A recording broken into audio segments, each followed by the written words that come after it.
Good morning, kindergarten. Today we have two activities. I'm going to show you the first one, and it's actually a review activity. So we've done it before, but we're doing it again because when you do things more than once, it helps your brain grow and really hold on to the stuff that you're learning. So earlier in the week, we did a color trace cut, and it was the rocket ship and the little cars. You should have two more pages. The balloons, and then we have bumblebee, butterfly one. If you switch the pages that you do, that's totally okay as long as you do two of them today. Our first step is does anybody remember what our first step is? Color! So the first thing you're gonna do is color, and I'm gonna try my very best to stay on the lines. And when I showed you guys on, I think Monday, I forgot to do the trace part. So I'm gonna color my first balloon, and then I'm gonna show you guys what tracing looks like. And I'm staying inside the lines. And the balloons are kind of easy to color because they're just one color. Okay. So I did my coloring, and now I'm gonna do the trace part. This is the part that I didn't show you last time, but some of you already did it because you guys are geniuses. So then I'm gonna trace on the dotted line, and my job is to connect all the dotted lines. So I'm using my same crayon.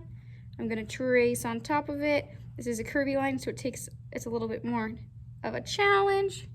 Ta-da! I did it for all my balloons, and then when I'm done color cutting, color tracing, my next step is to cut. So I'm gonna cut on the dotted line. When I hold my paper, with this hand, and I have two fingers in the bottom scoop. My thumb goes on top, and then chop, chop, chop. I hold my paper still, and I'm actually turning the paper, not really my scissors, to do curve cuts. These are a little bit trickier because on Monday or Tuesday when we did this, they were all straight lines, so I wanna see if we can cut curvy lines. When I cut my curvy line, after I finish all my balloons, I color, I trace, I cut.